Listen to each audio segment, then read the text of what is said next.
In this video, we want to look at the potential equation in polar coordinates. So we're going to look at how to do a change of variables.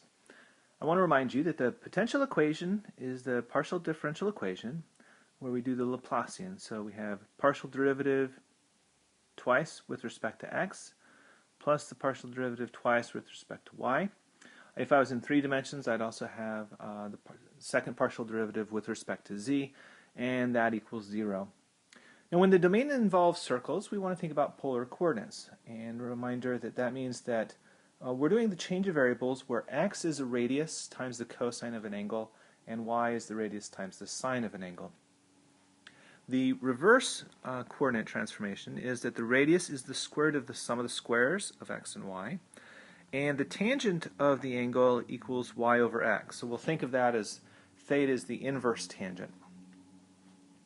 So what we want to do is we want to think about how would I deal with u as a function of x and y, and how would we think of that if it was a function of radius, which is a function of x and y, and an angle, which is a function of x and y.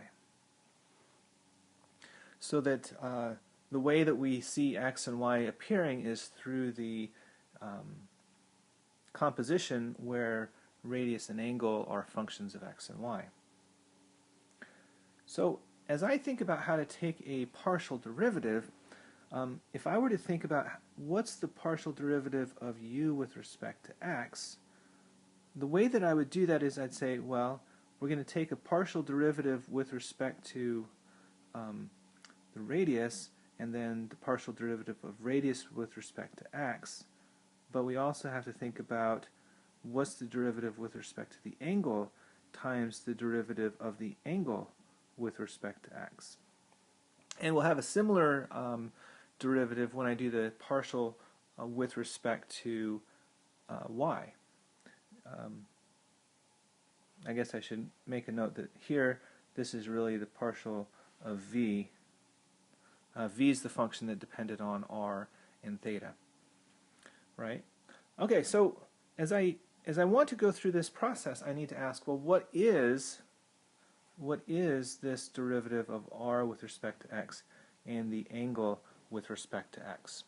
So let's look at that. We'll do this by thinking about our coordinates.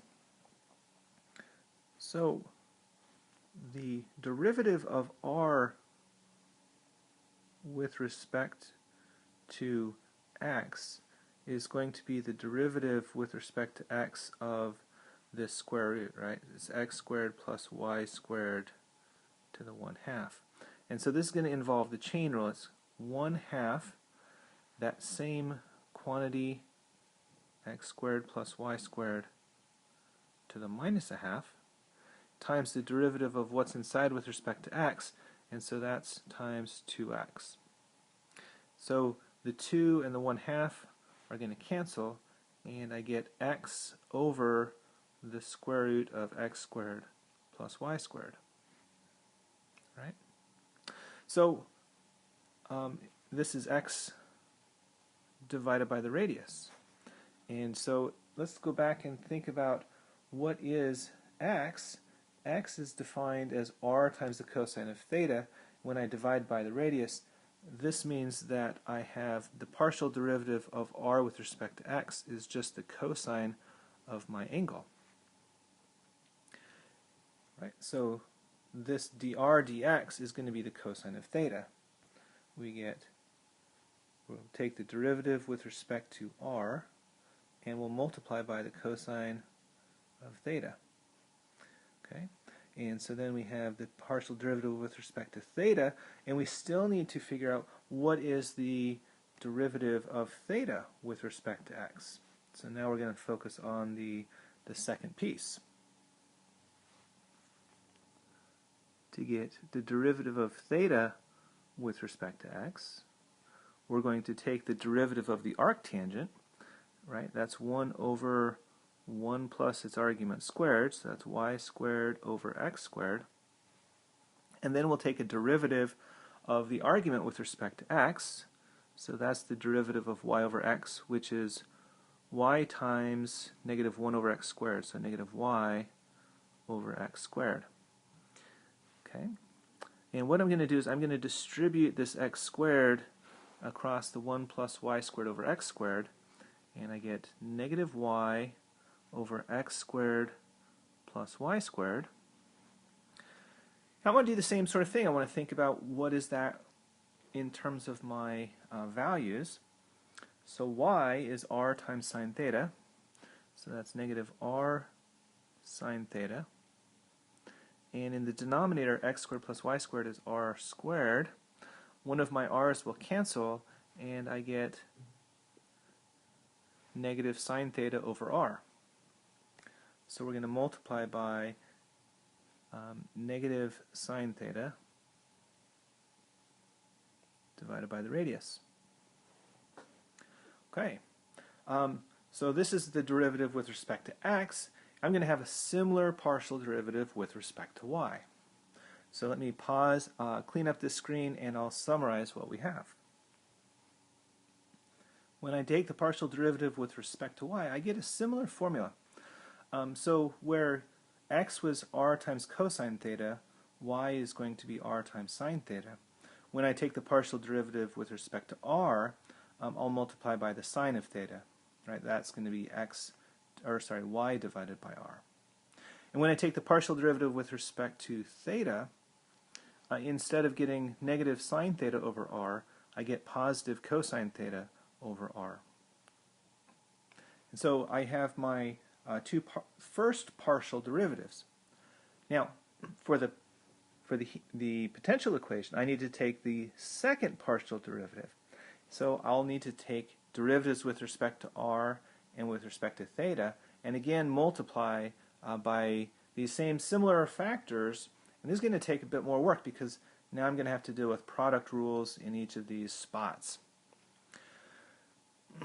I'd like to take advantage of having excuse me, I'd like to be able to take advantage of having a computer algebra system do some of this work for me. So let's take a look at what I might do in Sage to do these same calculations.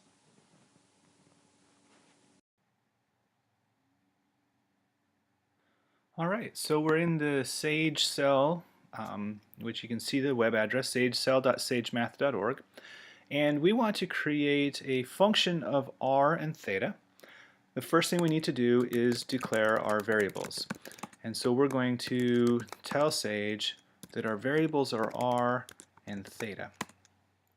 We also want to introduce a function which is going to depend on those. So let's call that function v. This is going to be a function.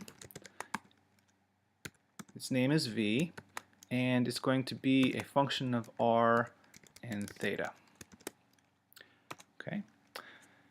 So we have our function, and we're going to introduce our symbol. U is going to represent the expression v of r and theta.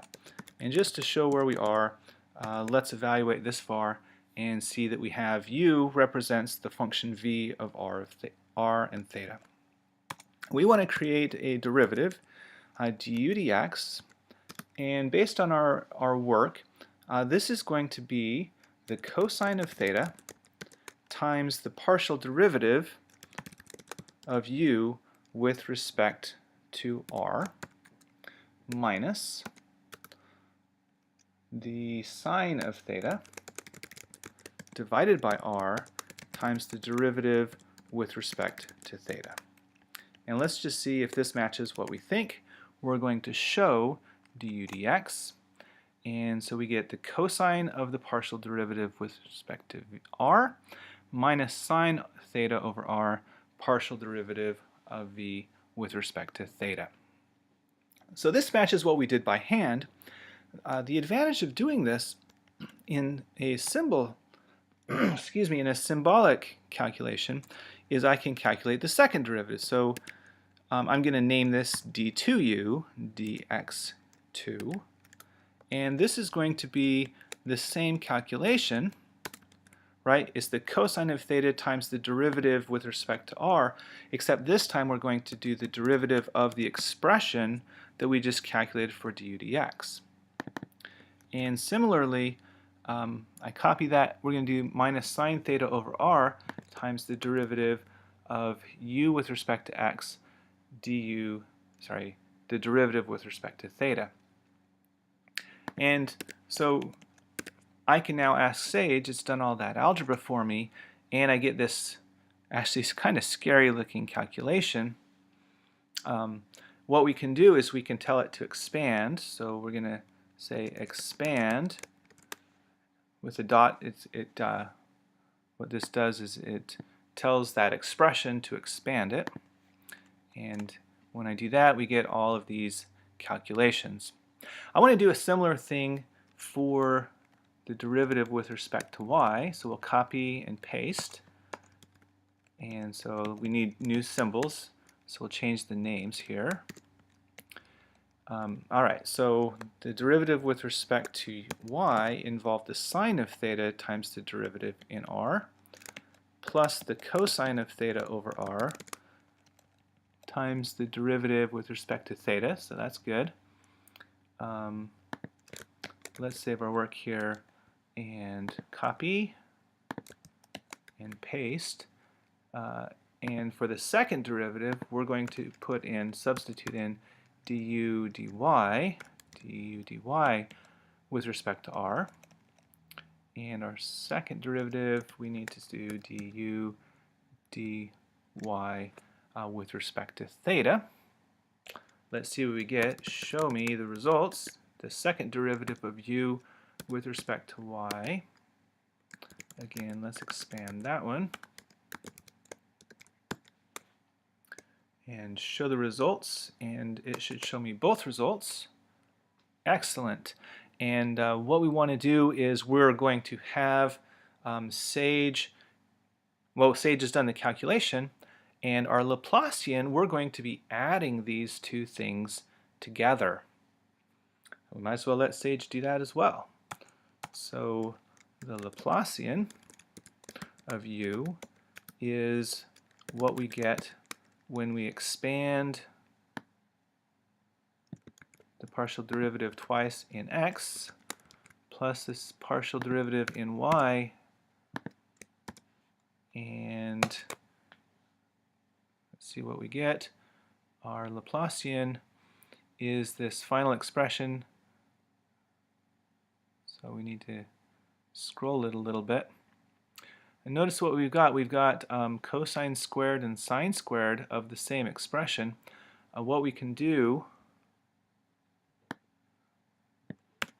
let's not show it right away. Let's show what happens if I take the Laplacian of u and factor it. Excellent. So now notice that what I have, I've got the cosine squared plus the sine squared, and that's the Pythagorean identity equal to 1. And so I can simplify this, and I'll have my potential equation in terms of polar coordinates. Alright, so let's see where we are now. We started with the potential equation where we took the Laplacian and it was equal to 0. The potential equation, or the Laplacian equation, is usually written in rectangular coordinates. And so what we did is we found the Laplacian in polar coordinates, and this is the result we found from Sage, taking advantage of the fact that cosine squared plus sine squared equals 1. So when we substitute the Laplacian with this new expression in terms of the radius and theta, and divide each term by r squared, then we get the new version of the potential equation, or the Laplace equation, in polar coordinates. Now there's another representation that you should be familiar with, and so what I want to do is I want to point out that if I took these first two terms and multiplied those by r, so I get 1 over r times r, two derivatives with respect to r, and v dr. In other words, you could think of me as factoring out this 1 over r. Of course, we still have the second term, so we have plus 1 over r squared, two derivatives with respect to the angle. Then what I want to point out is this r times the two derivatives plus an unseen factor 1 times the first derivative. This is actually a product rule. So I can write this as 1 over r. I take a derivative with respect to r of r times dv dr. And so there's the product rule, right? If I take first times the derivative of the second, I get r two derivatives, plus the derivative of the first gives me 1, and leave the second, the last part alone.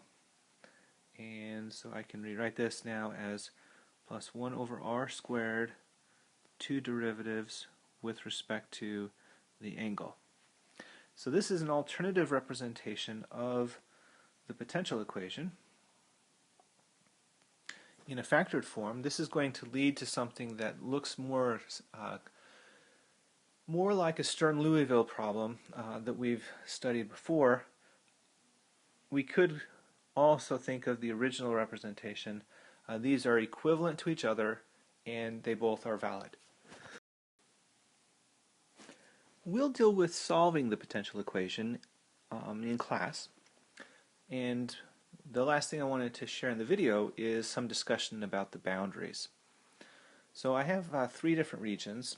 I want to remind you that when we do our separation of variables techniques, we always are thinking in terms of our variables being in some sort of generalized rectangle. And so for our radius, we would think of that as there's some number a is less than my radius is less than some number, and also theta goes between two values.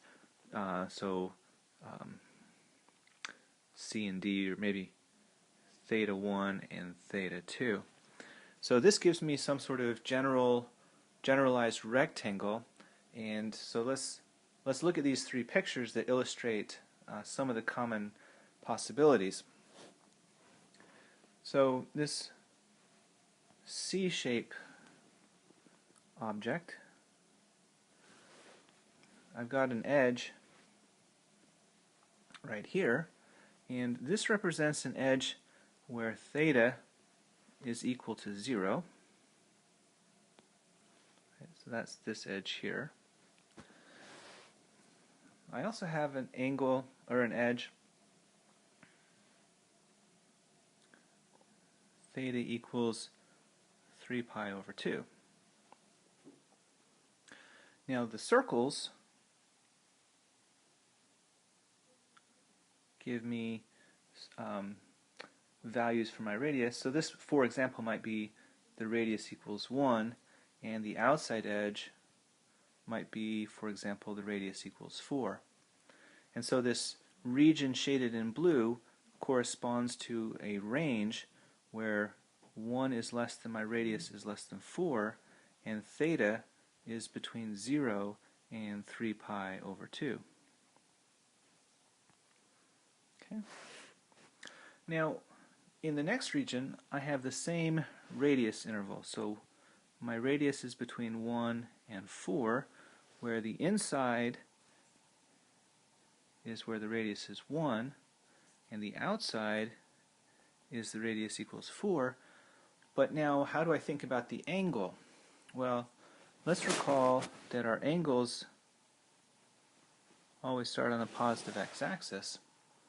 And so we can think of this side of the angle is theta equals 0, and it goes all the way around to theta equals 2 pi,